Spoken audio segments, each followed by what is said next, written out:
નમસ્તે મિત્રો, ચાય અને કોડમાં તમારું સ્વાગત છે. આજે આપણે ભણશું ઇનપુટ આઉટપુટ ડિવાઇસ.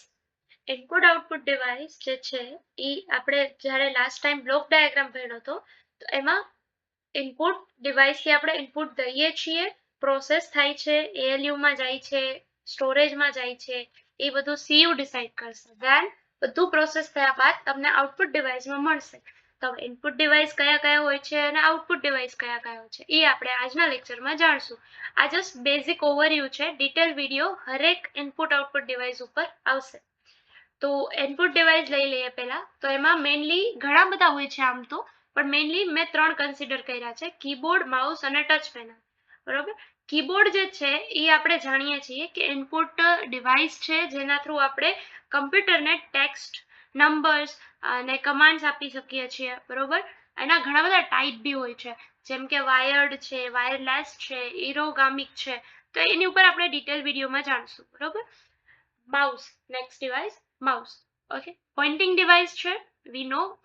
અને જે કમ્પ્યુટરમાં જે જીયુઆઈ બેઝ ઉપર છે એની ઉપર ડાયરેક્ટ જે છે આપણે ક્લિક કરીને ઓપન કરીએ છીએ, તો એ માઉસ થ્રુ જ આપણે કરીએ છીએ.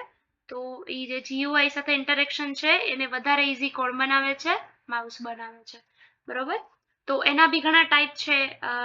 ઓપ્ટિકલ થઈ ગયું, લેઝર થઈ ગયું, વાયર્ડ થઈ ગયું, વાયરલેસ, પછી પેલા આવતા ટ્રેક બોલ. ઠીક છે. તો આ બધા જે છે માઉસના ટાઈપ છે. પછી છે ટચ પેનલ. જે હવે ટચ પેનલ છે ને, બહુ ઇન્ટરેસ્ટિંગ વસ્તુ છે. ટચ પેનલ જે છે ઇનપુટ ડિવાઇસ બી છે અને આઉટપુટ ડિવાઇસ બી છે. આપણે સ્માર્ટફોન યુઝ કરીએ તો ઇનપુટ ડિવાઇસ એટલે શું છે? એના થ્રુ આપણે કમ્પ્યુટરને ઇનપુટ આપીએ છીએ. તો આપણે કમ્પ્યુટરને ઇનપુટ જે છે સ્માર્ટફોનમાં કઈ રીતે આપીએ? ટચ સ્ક્રીન થ્રુ જ આપીએ, અને આઉટપુટ બી આપણને સ્ક્રીન ઉપર જ મળે. તો આ બંને માઉસ છે. એના બી ટાઈપ્સ છે: રેઝિસ્ટિવ છે, કેપેસિટિવ છે, ઇન્ફ્રારેડ છે, સરફેસ છે. તો આ બધું જે છે એ ટચ પેનલના ટાઈપ્સ છે. હવે આવે છે આઉટપુટ ડિવાઇસ. એલસીડી. પેલું એલસીડી જે છે એનું ફૂલ ફોર્મ છે લિક્વિડ ક્રિસ્ટલ ડિસ્પ્લે. હવે આમાં કોઈ ટેન્શન લેવાની વાત નથી, બહુ અઘરું નથી. આપણે અલગ લેક્ચરમાં આપણે એને કન્સિડર કરશું, બટ અત્યારે એટલું સમજીએ કે એ જે છે એ ફ્લેટ પેનલ ડિસ્પ્લે છે. એ જે યુઝ કરે છે, શું યુઝ કરે છે ઇમેજ પ્રોડ્યુસ કરવા માટે, એનું નામ છે લિક્વિડ ક્રિસ્ટલ.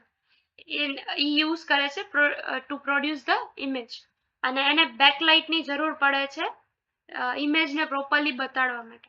એના ટાઈપ્સ જે છે, સોરી, એના યુઝ જે છે એ mostly TV, computer, digital watch જે આપણે અત્યારે યુઝ કરીએ છીએ એમાં થાય છે.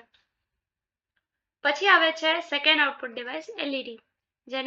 જેનું ફૂલ ફોર્મ જે છે એ છે લાઇટ ઇમિટિંગ ડિયોડ. એ જે છે મોસ્ટલી લાઇટ ઇમિટિંગ નો યુઝ કરે ટુ પ્રોડ્યુસ ઇમેજ. બરોબર. ઓલું કોનું યુઝ કરતું હતું? લિક્વિડ ક્રિસ્ટલ નું. આ કોનું કરે છે? લાઇટ ઇમિટિંગ નું, ટુ પ્રોડ્યુસ ધ ઇમેજ. પ્લસમાં એલઈડી કરતા એલઈડી જે છે એલસીડી કરતા બેટર છે. કઈ રીતે? એ છે ને એની કરતા બ્રાઇટ હોય અને એનર્જી એફિશિયન્ટ છે, એટલે વધારે એનર્જી નો લઈ લે, પાવર વધારે ના લે. બરોબર. એ વધારે પૂરતું એલઈડી જે છે એ ડિજિટલ બિલબોર્ડમાં યુઝ થાય છે. અને મોડર્ન ટીવીઝ જે આવે છે, પેલા જૂનામાં એલસીડી આવતું, અત્યારે એલઈડી આવે છે. નેક્સ્ટ છે ટચ પેનલ. મેં કીધું એમ ઇનપુટ એન્ડ આઉટપુટ ડિવાઇસ બંનેમાં યુઝ થાય છે. ઓકે. તો એ જે છે સ્માર્ટફોન, એટીએમ, ટેબ્લેટ્સ વગેરેમાં યુઝ થાય છે. હવે તો લેપટોપ ને કમ્પ્યુટર્સ બી ટચ સ્ક્રીન આવી ગયા છે, તો એમાં યુઝ થાય છે ટચ પેનલ. પછી છે પ્રિન્ટર.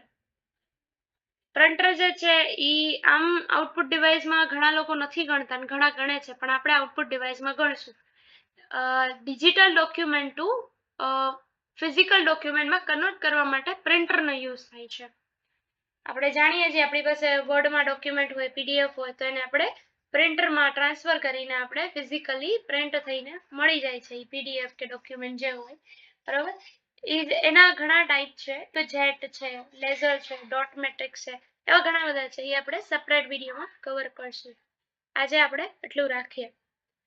તો તમને ઇનપુટ આઉટપુટ ડિવાઇસમાં કાંઈ ખ્યાલ ન પડ્યો હોય, કાંઈ એવી વાત હોય કે જે સમજમાં ના આવી હોય, તો તમે મને કમેન્ટમાં કહી શકો છો. અને આજનો ક્વેશ્ચન છે કે સીયુ નું ફૂલ ફોર્મ શું થાય છે? જે આપણે લાસ્ટ લેક્ચરમાં ભણ્યા હતા. Thank you.